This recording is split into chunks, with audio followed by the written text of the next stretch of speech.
There was another police shooting in Fresno, California that some are demanding answers for. This shooting took place on June 25th and it involved a 19-year-old by the name of Dylan Noble. According to the Huffington Post, the officers shot Noble 4 times, but the clip below only shows the final 2. So the clip that we're about to show you is what the Huffington Post is specifically talking about. It doesn't show you the full video. Now, investigators, the police, have the full video, and they're saying they're investigating it, and then they'll release it to the public. We only have half of the video available. But with that said, let's go ahead and show you what it is, and I'll give you context into why they stopped him.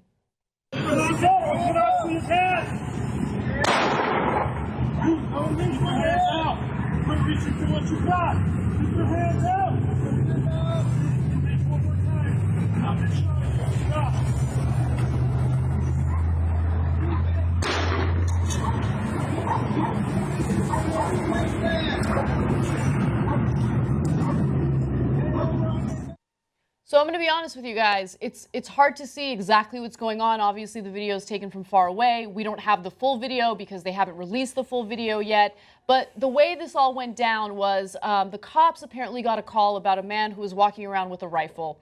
So all of a sudden, they see this young guy in a truck, and they decided that they were going to pull him over and ask him a few questions. According to reports, he led the cops on a half-mile chase, but he stopped at the gas station, which is what you see in that video, and then they told him to get out of the car. Several investigations of the shooting are underway, including initiatives launched by the FBI, the Fresno County District Attorney, and the Office of Independent Review. Fresno Police Chief Jerry Dyer told the LA Times Thursday that in the moments before the clip, Noble had raised his shirt with his left hand and reached into his waistband with his right hand. And then he also says he made a conscious effort to conceal one hand behind his back, then in his waistband as he exited the truck and walked away from officers, according to the statement. So a couple of issues there. One, they just said he was walking away from the officers. So I don't think that really helps their case. Yeah. So that's the part we didn't see when he first gets shot and goes to the ground. Then you see them pause, extraordinarily long pause given the circumstances, and then shoot him again. And I've seen statements like this. I'm not saying that they're lying because we don't know. We'll see it in the video. That might be exactly what happened. But I know that in other instances, they said similar things, and then you saw the video, like in the Laquan McDonald case. For years, they didn't say that he was walking away. In this case, at least they said he was walking away. And they didn't say they shot him in the back. They said completely different things. It was super threatening. He was about to kill us, yada, yada, and none of it turned out to be true. So let's withhold judgment either way until you see the full tape. But the reason I give you all of that is because most of the media will just take whatever the authorities say as fact, and then they'll put it out like that's it, it's over, that's what the facts are. No, that's not what the facts are, that's what one perspective is. So we'll see when we see the video for ourselves. And the part that we do see, this is what we're concerned about. And I'm super happy the FBI is looking into it. I think the FBI should look into every local police shooting because they're not friends with the local cops. If the local cops investigate themselves, they're friends with their people they're investigating. It's a terrible conflict of interest. Glad that the government is doing that in this case. But the guy's down. I mean, it's not as bad as Alton Sterling because they had the gun right there to Alton Sterling's chest. That was more obvious. But, by the way, if you're wondering, Dylan didn't have a gun. So they were wrong. And they know that now they say, oh, yeah, oops, he didn't have a gun. But we shot him. But we shot him. But he's dead. So what we're asking for is a little bit more leeway. Now, the people will say, well, I mean, today, are you talking, look at what happened in Dallas. But look, guys, when the cops got shot in New York, those poor cops, remember, got shot in the back. And then the cops in Dallas, it's an ambush. It's a sniper on a roof. It's a guy who walks up behind them and shoots them in the head.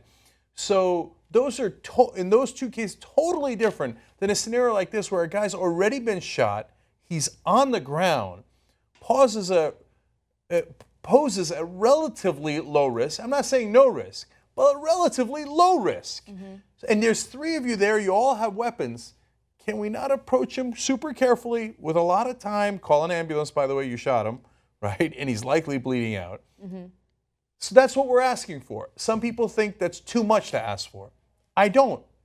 By the way, I do want to read a comment from an actual expert who watched that video and had some analysis, and I think it's worth mentioning. This is from Charles Sid Heel. If you're wondering who he is, he's a former Los Angeles County Sheriff's commander. And here's what he says. It's usually no more than 5 to 20 seconds between the first and last shot, Heel told the LA Times. Once the first shot brought Noble to the ground, the officers would have had to reassess the threat their suspect posed, he said. Why didn't officers move in after the third shot and restrain him? 14 seconds is a long time to wait. 14 seconds is the time between the first shots and then when they shot him again. The whole thing took about 2 minutes and 20 seconds. Yeah. It's a long time. I mean, it's a multifaceted problem. I think I'm not sure what the rules are in Fresno with the Fresno PD, but a lot of the times you don't have in the rules that deadly force is a last resort after all other options are exhausted. Right. Specifically, the police officers, police departments that have that in the language of their contracts, of their laws, have significantly less shootings. And that has to be, if that's in your rules, that has to be reflected in your training. And, you know, it's so easy to, unfortunately, become a police officer now. And you know, there aren't enough Safeguards. Yeah. You know? well, evaluations of, you know, their mental state and, you know, diversity training and, you know, those types of things where, you know, doctors are holding people's lives in their hands and they have to undergo constant training and constant, like, what's the latest procedure? What is the most effective, this and that? But police have the same thing. They have people's lives in their hands when they're holding a gun, even on their hip. There's just that the threat is there and they're not held accountable to just the training. You bring up such a good point. These are Band-Aids. Right? If we want to it's a systemic issue. If we want to fix the issue, we have to go to the root of the issue, which is how are our police forces being trained when they join the police academy? Right. Yep. You know, it's like it's mental health in our country. We're not treating people who need help mentally. We're putting Band-Aids on it. We're giving more people drugs and we're like filling them up with things, and people go out there and they have all these issues, and that's why people buy guns and shoot people a lot of the times, because we didn't fix the root of the problem. And on mainstream media doesn't want to address it. No one wants to address it, and that's these conversations, these dialogues have to keep happening because, again, we're just slapping. It's like take an Advil for your headache instead of really figure out why you have headaches. I don't know what that specific officer's past is, but a lot of the times, after they shoot their first victim, they have to go through some sort of mental evaluation, but it's not extensive enough, and they put them right back out there, even if it was police misconduct. They send them to another police station or something, and they still have that whatever trauma that they had of that first shooting, you know, with them. They carry that with them. A lot of the time, they're not in the best physical shape. A lot of the time they do have insecurities. In this case, he's not threatened by a black man, which a lot of the time is the case. You see that and you're like, because of conditioning in America and the way we grow up here, you think that's a threat. Just black skin, period, is a threat. He didn't have that excuse in this case. That I think falls on training. Look, let's all be humans, right? I mean, it's, again, not too much to ask for. So, for example, and the reason I say that is because I have a personal example. So a guy broke into my house.